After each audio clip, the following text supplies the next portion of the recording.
नमस्कार विद्यार्थियों। आज हम अपना मानव भूगोल के मूल सिद्धांत के 4 नंबर चैप्टर की है ना वो बात करेंगे, यानी चौथा लेसन जो है ना आज अपन लेकर आए हैं। और इस लेसन का नाम है प्राथमिक क्रियाएं।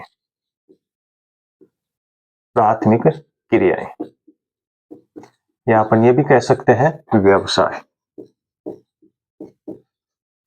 ठीक है, तो ये तीसरी यूनिट में इसे शामिल किया गया है। या अपन ये कहें कि आज इस चौथे लेसन से हमारी बोर्ड एग्जाम में क्वेश्चन आने वाले हैं। वो 2 क्वेश्चन तो आएंगे आपके आधे आधे नंबर के, यानी वस्तुनिष्ठ प्रश्न आएगा। ठीक है, एक आएगा आपका लघुतरात्मक। एक नंबर का प्रश्न आएगा और एक आएगा 3 नंबर का दीर्घात्मक, दीर्घ प्रश्न आएगा। तो ऐसे कुल मिलाकर है ना 5 नंबर का प्रश्न पूछा जाएगा। इसमें अथवा की भी व्यवस्था रहेगी, यानी कि इसमें बड़ा प्रश्न आएगा एक 3 नंबर का, जिसमें मूल प्रश्न भी होगा और एक अथवा भी होगा। इसके अलावा एक लघुतरात्मक प्रश्न होगा और 2 एबेसड के प्रश्न होंगे। तो इसमें सबसे पहले अपन इस लेसन की बात करेंगे प्राथमिक क्रिया यानी व्यवसाय। तो सबसे पहले इसमें देखो कि व्यवसाय है क्या।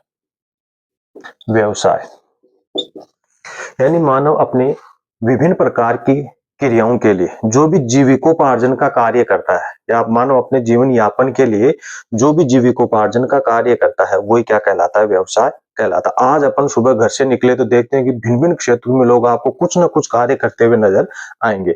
वो कार्य उनके जीविकोपार्जन, जीवन को चलाने के लिए जो है ना वो कार्य किए जाते हैं। तो मानव अपने जीवन को चलाने के लिए या विभिन्न प्रकार की जो आर्थिक क्रियाएं करता है जिससे उनका जीवन यापन हो सके, वही क्या कहलाता है, व्यवसाय कहलाता है। तो ऐसे में व्यवसाय जो है ना आपके सिलेबस के अनुसार व्यवसाय है ना वो 4 प्रकार के हैं। एक तो है प्राथमिक व्यवसाय, या अपन इसे क्रियाएं भी कह सकते हैं। दूसरा है द्वितीयक व्यवसाय,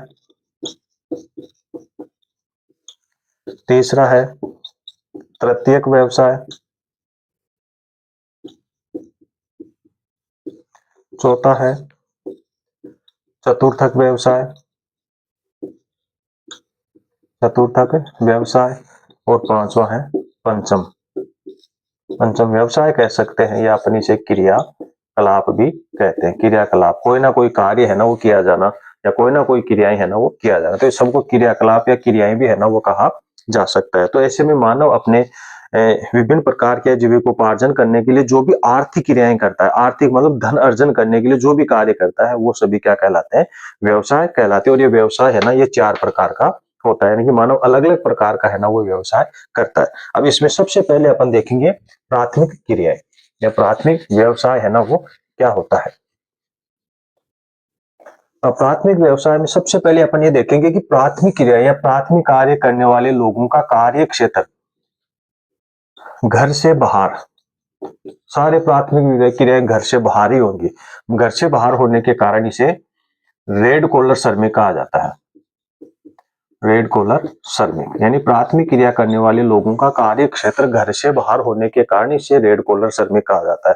कैसा भी कार्य हो प्राथमिक, जैसे बड़े कार्य देखेंगे आखेट व भोजन संग्रहण हो गया, पशुचारण हो गया, कृषि हो गया और खनन कार्य हो गया, ये सभी प्राथमिक व्यवसाय में शामिल किए गए हैं जिनका कार्य क्षेत्र घर से बाहर होता है। इस कारण इसे रेड कॉलर श्रमिक की श्रेणी में शामिल किया गया। महत्वपूर्ण प्रश्न है ये, आधा नंबर का आता है कि प्राथमिक क्षेत्र का कार्य करने वाले लोगों को किस नाम से जाना जाता है, तो रेड कॉलर श्रमिक इसमें आएगा। अब इसमें सबसे पहले अपन देखेंगे कि कौन कौन से कार्य है ना वो शामिल किए जाते हैं। तो हमें ध्यान में रखना, अपन ए से शुरुआत कर रहे हैं। ए में आ जाता है आखेट और भोजन संग्रहण।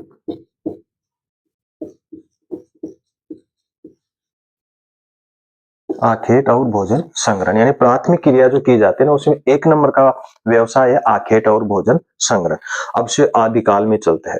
आदिकाल में यानी मानव की जो प्रारंभिक अवस्थाएं थी उस समय धरातल के ऊपर ऐसी कोई आर्थिक गतिविधियां नहीं होती थी। जब मानव धरातल के ऊपर आया जिसके कारण वो अपना कार्य या आजीविका है ना वो चला सके, तो उस समय सबसे पहले जो मानव जंगलों में भटकता रहा, तो जंगलों में भटककर जो है ना वो भिन्न भिन्न प्रकार के आखेट और भोजन संग्रहण करता रहा। यानी कि पहले तो उन्होंने क्या किया, भोजन संग्रहण का कार्य किया। पेड़ पौधों, फलों से, जंगलों से उन्हें जो भी पदार्थ मिलते थे, फल फूल वगैरह, पत्तियां वगैरह, जड़ हो गई, उसकी छाल वगैरह हो गई, उनको खाकर वो अपना जीवन यापन करने लगे। समय बढ़ता गया, समय के साथ मनुष्यों की संख्या भी बढ़ती गई और ऐसे में स्थिति ये होगी कि क्षेत्र सीमित हो गया, कबीले बट गए अलग अलग, और क्षेत्र कम होने के कारण पेड़ पौधों से उनका जीवन यापन नहीं हुआ। तो फिर उन्होंने क्या किया, जंगली जानवर वगैरह जो थे उनको मारना प्रारंभ किया, यानी उनका आखेट, आखेट का मतलब होता है शिकार, यानी उन्होंने शिकार करना प्रारंभ किया। अब जैसे जैसे उन्होंने शिकार करना प्रारंभ किया, शिकार करते रहे, धीरे धीरे पशु है ना वो भी कम होते गए, धीरे धीरे कम हो गया, आपस में एक दूसरे के साथ लड़ाइयां झगड़े भी होने लगे उनमें। इसके अलावा फिर वो कृषि क्रियाओं में बाद में जा रहे हैं, लेकिन उसके अलावा लगभग कुछ क्षेत्रों में ऐसा कार्य होने भी लगा कृषि क्रियाओं जैसा, लेकिन वो केवल शिकार तक निर्भर रहे। अब शिकारों की संख्या भी कम हो गई, तो धीरे धीरे उन्होंने अलग अलग जैसे तकनीकी आई, तो पहले तो जैसे पत्थरों से मारना, लाठियों से मारकर वो शिकार है ना वो किया करते थे, लेकिन जैसे जैसे समय व्यतीत हुआ, उन्हें ज्ञान हुआ, तो ऐसे में फिर कुछ औजार काम में लेने लगे। पत्थर के औजार आए, पहले पाषाण काल का जो कहा जा सकता है, देखा होगा आपने पाषाण काल, छोटी क्लास में पढ़ा होगा, तो उसमें पाषाण काल यानी पत्थरों से बने हुए औजारों का वो काम में लेने लगे। फिर धातु के औजार आए, फिर धातु के औजारों का है ना वो प्रयोग किया जाने लगा, जिसके कारण वो अपना जीवन यापन करते थे। तो ऐसे में आखेट और जो भोजन संग्रहण होता था, जैसे भोजन संग्रहण है, भोजन संग्रहण का एक सबसे अच्छा उदाहरण है चुविंगम। चुविंगम ये एक भोजन संग्रहण का अच्छा उदाहरण है, जिसे अपन चिगम कहते हैं। ज्यादातर देखा होगा बच्चे लगभग दुकान से लेकर लगभग मुंह चलाते रहते, चबाते रहते हैं, वो उस चिगम की बात करें, उसे चुविंगम कहते हैं। ये एक जेपोटा, जेपोटा वृक्ष होता है, और उस जेपोटा वृक्ष के दूध से जो है, इस जेपोटा दूध के जेपोटा वृक्ष के दूध से जो है ना ये चुविंगम है ना वो बनाई जाती है। जब अपन उस खाने के बाद में जब उसे पीक थूकते हैं उसका, या उसके नीचे डालते हैं, वो कहलाती है चिक्कल। चिक्कल यानी चुविंगम को चबाने के बाद, चुविंगम को चबाने के बाद शेष बचा, शेष बचा जो पदार्थ होता है वो चिक्कल कहलाता है, जो कहां से प्राप्त होता है, जेपोटा वृक्ष होता है ना उसके दूध से जो है ना इसे बनाया जाता है। अब ये एक भोजन संग्रहण का उदाहरण है चुविंगम। एक अब इसलिए क्यों बताया जा रहा है, क्योंकि इनसे आधा नंबर का प्रश्न है ना वो पूछा जाता है कि चिक्कल क्या है, क्वेश्चन बन गया। ठीक है, चिक या चुविंगम किससे प्राप्त होती है, हो गया जेपोटा वृक्ष के दूध से। तो यहाँ पर तीन, च्युइंगम हो गया, चिक्कल हो गया, जेपोटा वृक्ष का दूध हो गया, यहाँ पर 3 नंबर के प्रश्न बनते हैं। तो ये भोजन संग्रहण का उदाहरण है। या ये आ जाता है चिक्कल क्या है, भोजन या चिक्कल, अब यह भी आ जाता है कि भोजन संग्रहण का उदाहरण है, या चुविंगम क्या है, भोजन संग्रहण का उदाहरण है। ये किससे बनता है, जेपोटा वृक्ष के दूध से। चिक्कल से बना अपशिष्ट पदार्थ क्या कहलाता है, चिक्कल कहलाता है। तो 3-4 प्रश्न यहाँ से बन रहे हैं, तो ये भोजन संग्रहण का अच्छा उदाहरण है। ठीक है, अब अभी फिर आखेट की बात करें। भोजन संग्रहण की अवस्था जो है ना वो मानव की प्रथम जब अवस्था थी, सर्वप्रथम आया, उस समय ये भोजन संग्रहण करता था। भोजन संग्रहण की जब कमी होगी, पेड़ पौधे कम हो गया, उनसे उत्पाद कम होने लगे, जनसंख्या बढ़ गई लोगों की, तो फिर उन्होंने जानवरों का शिकार करना प्रारंभ किया। तो 2 नंबर पे आखेट आता है। पहले मानव ने भोजन संग्रहण का कार्य किया, उसके बाद में उन्होंने आखेट का कार्य किया। फिर इसके बाद में आखेट, विश्व के कुछ क्षेत्रों का चुनाव किया गया है जहां पर आखेट होता है, यानी निम्न अक्षांश के क्षेत्र होते हैं एक तो, और एक उच्च अक्षांश के क्षेत्र। इन क्षेत्रों से जो है ना आखेट किया जाता है या शिकार होता है वहां पर उस समय। तो यानी कि एक तो हो गया उच्च अक्षांश के क्षेत्र, उच्च अक्षांश के क्षेत्र जहां से शिकार होता है, उच्च अक्षांश के क्षेत्र हो गए, और एक हो गया निम्न अक्षांश के क्षेत्र। इन उच्च अक्षांश और निम्न अक्षांश के क्षेत्रों में जो है ना वो शिकार से संबंधित, आखेट से संबंधित गतिविधियां ज्यादा होती, आज भी होती हैं।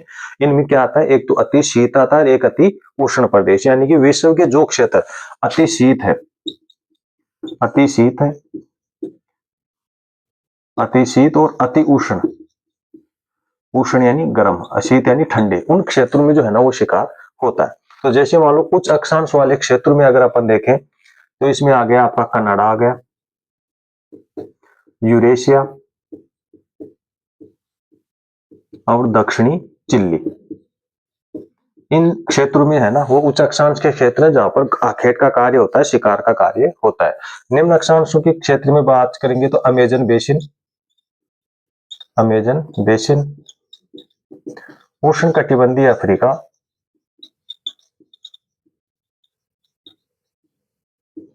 उष्ण कटिबंधीय अफ्रीका, इसके अलावा हो गया ऑस्ट्रेलिया, इसके अलावा हो गया ऑस्ट्रेलिया, और ऑस्ट्रेलिया के अलावा हो गया दक्षिणी पूर्वी एशिया, दक्षिणी पूर्वी एशिया। ये आते हैं आपके निम्न अक्षांशों के क्षेत्रों में जहां पर आज भी आखेट और भोजन संग्रहण का कार्य होता है। इन उच्च अक्षांश और निम्न अक्षांशों को अपन विश्व के मानचित्र के माध्यम से थोड़ा समझते हैं ताकि ज्यादा समझ में जल्दी समझ में आ जाएगा।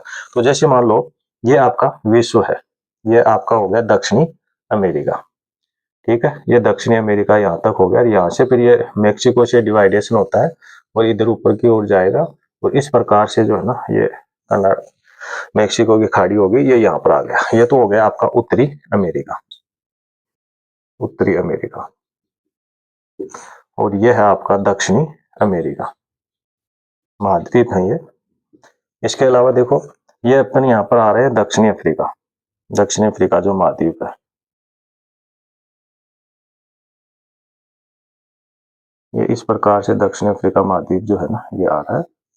ये इधर आपका हो गया भूमध्य सागर हो गया, और इस प्रकार से अपन लंदन इंग्लैंड से होते हुए जो है ना इस प्रकार से ये गुजर रहे हैं। तो इधर ऐसे एशिया के उत्तरी पूर्वी दक्षिण पूर्वी ये भाग आ गया, और यहाँ पर इंडोनेशिया, मलेशिया, थाईलैंड हो गया, ये ऑस्ट्रेलिया हो गया, न्यूजीलैंड वगैरह हो गया, ये न्यू गिनी तट हो गया।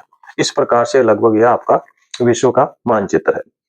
अब देखो निम्न अक्ष और अक्षांश का कारण हो गया कि ये लगभग लगभग यहाँ से जो है ना ये आपकी भूमध्य रेखा गुजरती है, इसे कहते हैं 0 डिग्री रेखा, 0 डिग्री रेखा, भूमध्य रेखा और विषुवत रेखा, विषुवत रेखा, इसे ऐसे 3 नामों से जाना जाता है, ठीक है। इसके अलावा ये लगभग यहां से गुजरेगी आपकी ये करक रेखा है, इसे बोलते हैं करक रेखा, या अपन ये कह सकते हैं इसे 23.5 डिग्री, इसे ये भी कहते हैं 23.5 डिग्री नॉर्थ, उत्तरी रेखा। और लगभग इधर से गुजरेगी आपकी आपके हो गए मकर रेखा, मकर रेखा, ठीक है, ये थोड़ी नीचे से गुजरेगी ऐसे, ये मकर रेखा हो गई। तो अपन को केवल विषुवत रेखा से ही जो है ना वो मतलब है। तो ये तो हो गए उच्च अक्षांश वाले क्षेत्र, और नीचे वाले हो गए ये हो गए निम्न अक्षांश वाले क्षेत्र। तो हमें सबसे पहले देखना है उच्च अक्षांश वाले क्षेत्र, यानी कि ऐसे उच्च अक्षांश में ऐसे क्षेत्र जहां पर आज भी आखेट का है ना वो कार्य होता है, जिसमें क्या था, एक तो कनाडा, यानी कि लगभग ये इस क्षेत्र से ये नीचे तो आपका यूएसए हो गया है, और ये आपका मेक्सिको हो गया है, और ये कनाडा आ गया, ठीक है। अलास्का पर्वत को यहाँ छोड़ दे तो ये लगभग भाग है ना वो कनाडा है। तो इस कनाडा में भी आज भी जो है ना वो क्या होता है, आखेट वगैरह का उच्च अक्षांश क्षेत्र में आ रहा है, जो यहाँ पर आखेट वगैरह होता है। इसके बाद में आ गया यूरेशिया, यानी यूरोप और एशिया, यानी कि लगभग ये डिवाइडेशन है, ये तो हो गया यूरोप और ये हो गया एशिया। तो यानी यूरोप और एशिया के दो मिले हुए जो भाग होते हैं ना ये यूरेशिया कहलाता है। तो यानी कि ये भाग हो गया, ये सारा का सारा क्या है, यूरेशिया। ये जो रूस का क्षेत्र है ना वो माना जाता है काफी शीत प्रदेश वाला क्षेत्र है यूरेशिया। तो यहाँ पर भी आज आखेट और भोजन संग्रहण का कार्य होता है। अब आओ अपन दक्षिणी अमेरिका में, अर्जेंटीना के बिल्कुल पीछे चलेंगे, ऐसे पतली सी संकरी सी ग्लेशिया ये आपका ये चिल्ली देश है, ये जो आपको ब्लैक दिख रहा है ना ये चिल्ली है। तो यहाँ पर भी जो है ना आखेट और भोजन संग्रहण का कार्य होता है। तो ये तो हो गया आपके उच्च अक्षांश के क्षेत्र। अब अपन देखते हैं निम्न अक्षांश के क्षेत्र, यानी कि जहां पर आखेट और भोजन संग्रहण की बात कर रहे हैं, जहां पर निम्न अक्षांश के क्षेत्र है, जिसमें विशेषकर आखेट की बात करेंगे अपन, जहां पर यह आखेट होता है। इसमें आता है आपका अमेजन बेसिन, ये अफ्रीका वाला अमेजन नदी वाला जो ये जो भाग है ये Amazon basin, Amazon Amazon basin भी कहते हैं, अमेजन जी नहीं आएगा यहाँ पर, अमेजन बेसिन, यह अमेजन बेसिन वाला क्षेत्र हो गया। इसके बाद में आ गया उष्ण कटिबंधीय अफ्रीका, अफ्रीका का बिल्कुल मरुस्थलीय वाला क्षेत्र, तेज गर्मी वाला जो क्षेत्र है, यह आ गया आपका उष्ण कटिबंधीय क्षेत्र हो गया। इसके अलावा हो गया ऑस्ट्रेलिया, ये ऑस्ट्रेलिया है ही पूरा आपका, ऑस्ट्रेलिया, ऑस्ट्रेलिया यहाँ पर आखेट का भी कार्य होता है। इसके अलावा दक्षिणी पूर्वी एशिया, यानी ये पूरा का पूरा ये भाग आ गया दक्षिणी पूर्वी एशिया वाला। इन क्षेत्रों में भी जो है ना आज आखेट और भोजन संग्रहण का कार्य होता है। तो यानी कि प्राथमिक क्रियाओं के अंदर प्रथम जो अवस्था रही है वो प्राथमिक क्रियाओं में प्रथम अवस्था कौन सी रही है, प्राथमिक क्रियाओं की। यानी प्राथमिक क्रियाओं में क्या क्या शामिल होता है, भोजन संग्रहण शामिल होता है, आखेट शामिल होता है, कृषि शामिल है। कृषि से पहले पशुचारण है जो दो प्रकार का है, चलवासी पशुचारण और व्यापारिक पशुचारण है। उसके बाद में कृषि आती है और कृषि के बाद में खनन आता है। कृषि कृषि भी है ना वो 9 प्रकार की है और खनन भी 2 प्रकार का है। तो ऐसे में काफी बड़ा लेंथी लेसन है आपका। तो आगे के पॉइंटों में अपन या इस पॉइंट में अपनी प्राथमिक क्रिया का एक भाग पढ़ लिया है, भोजन संग्रहण हो गया और आखेट हो गया। तो अगले वीडियोज में अपन दूसरा देखेंगे पशुचारण, जो 2 प्रकार का होता है, चलवासी पशुचारण और व्यापारिक पशुचारण। अपने इस वीडियो को सब्सक्राइब, शेयर और लाइक है ना वो जरूर करते रहिएगा।